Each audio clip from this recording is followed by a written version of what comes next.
Hari ini kita akan bahas soal aplikasi pinjaman online dari Ringan Pinjam. Nah, aplikasi ini milik PT Ringan Pinjam Indonesia ya teman-teman. Di video ini kita akan bahas semua tentang aplikasi ini, mulai dari legalitas sampai keamanannya. Nah, sebelum kita lanjut, silahkan subscribe. Buat yang belum subscribe, aktifkan juga loncengnya supaya nggak ketinggalan info terbaru dari channel ini ya. Tanpa berlama-lama, langsung aja kita mulai. Ringan Pinjam nama aplikasinya ya. Mungkin teman-teman banyak yang melihat iklan dari aplikasi ini di berbagai tempat ya. Salah satunya YouTube mungkin. Aplikasi ini menawarkan limitnya di iklannya hingga 8 juta ya.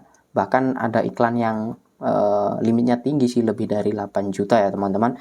Kemudian di sini kita hanya memerlukan KTP saja ya, seperti halnya pinjaman online pada umumnya. Penggunanya juga cukup banyak teman-teman. Aplikasi ini sudah di-download oleh 500.000 pengguna ya. Jadi hampir mengimbangi aplikasi pinjaman online yang sudah populer sih. Nah, yang jadi pertanyaan adalah apakah aplikasi ini sudah legal, sudah resmi OJK atau belum? Untuk ceknya, teman-teman bisa masuk ke websitenya ojk.go.id. Nanti linknya saya taruh di kolom deskripsi ya. Tampilannya nanti akan seperti ini. Ini adalah daftar fintech lending atau perusahaan peer-to-peer lending ya, baik itu pinjaman online ataupun jenis peer-to-peer sejak tanggal 22 April 2022. Jadi ini fintech yang terbaru ya, maksudnya data terbaru dari OJK. Oke, setelah saya baca-baca dari nomor 1 sampai nomor 102 ya teman-teman, nama aplikasi Ringan Pinjam itu nggak ada.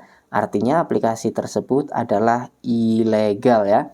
Nanti teman-teman baca-baca sendiri aja, linknya nanti saya taruh di kolom deskripsi kok, tinggal klik aja ya. Pokoknya yang terdaftar di OJK itu hanya 102 aplikasi pinjaman online ataupun peer-to-peer lending. Jika namanya tidak ada di sini, maka bisa dipastikan itu ilegal ya teman-teman. Bahkan kalau kita lihat di logonya pun tidak ada embel-embel OJK ataupun KSP atau Kominfo, itu tidak ada teman-teman ya.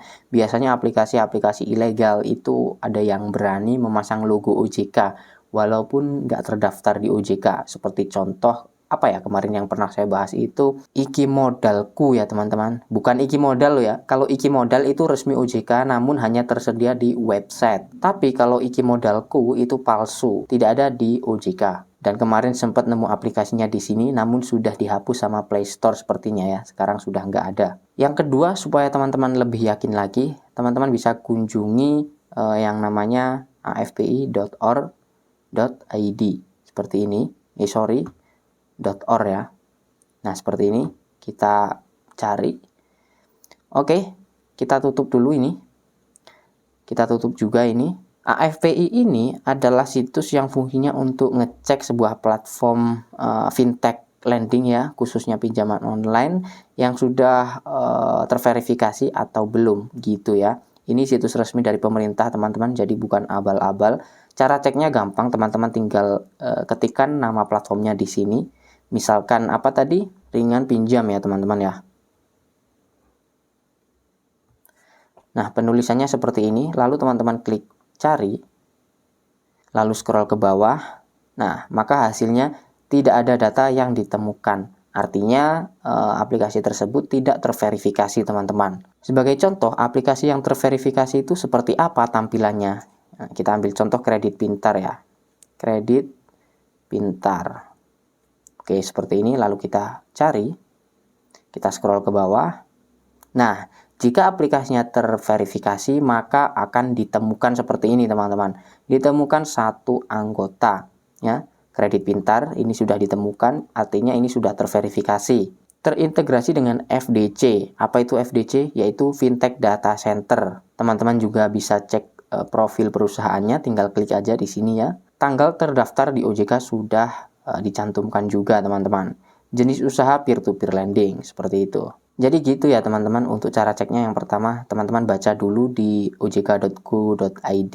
Yang kedua, teman-teman untuk meyakinkan bisa cek di sini juga. Nah, setelah kita telusuri semua tentang aplikasi ini, masalah legalitas tadi ya, jawabannya aplikasi ini ilegal ya. Yang sudah terlanjur lebih baik di uninstall saja jika tidak mau hal-hal yang tidak diinginkan. Namun jika belum, ya usahakan jangan daftar di aplikasi ilegal seperti ini ya. Karena apa? Pinjol ilegal itu yang pasti tidak mematuhi aturan dari OJK yang bisa-bisa bunganya lebih tinggi dari pinjaman online yang resmi OJK. Begitu juga dengan tenor, walaupun di tentang aplikasinya ini tertulis tenornya 91 hingga 150 hari ini ya teman-teman.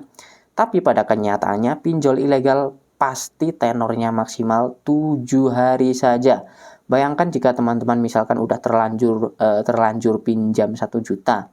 Yang awalnya mikir tenornya 3 bulan atau 6 bulan seperti ini. Tiba-tiba tenornya cuma 7 hari dan teman-teman tidak cukup waktunya untuk mengumpulkan atau mengembalikan pinjaman tersebut. Yang terjadi kita bisa collab nanti ya, gitu teman-teman. Oke, sampai sini teman-teman udah paham ya tentang aplikasi ini. Mungkin segini dulu yang bisa saya bagikan di video kali ini. Jangan lupa tekan like-nya jika kalian suka. Terima kasih yang udah stay sampai akhir dan sampai jumpa lagi di video selanjutnya.